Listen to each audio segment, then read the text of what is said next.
two kind of questions. One, could you talk a little bit about your own motivations to become a writer, kind of how you found your way into the craft?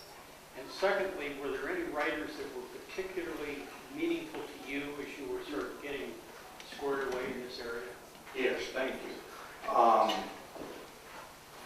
My interest in writing and reading really began about when I'm sure I was 14 or 15. And I was full of frustration, anger, and angst, and I was complaining about this bitterly to my English teacher. And he said, well, just a minute here.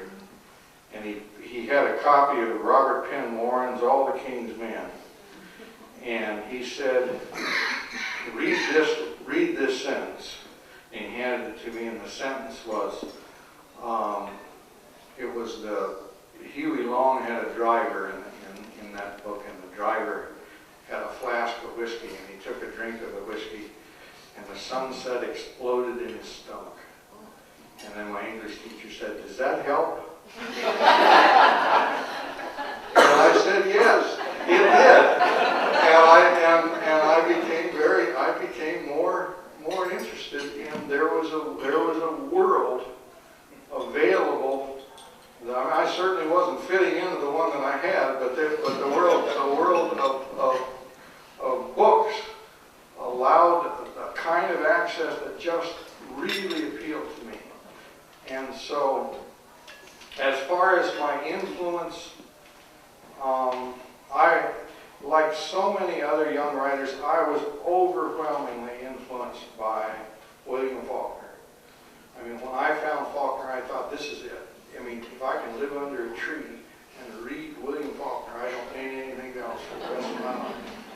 I mean, he had a way of talking that to me just, it wasn't a person's voice. It was the voice of, it was bigger than that. It was the voice, in his case, it was the voice of a Southern culture. The whole culture was talking through his voice.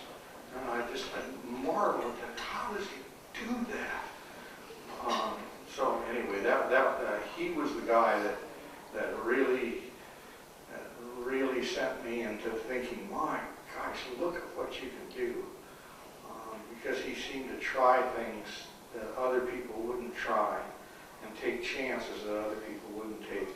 And for me, they worked.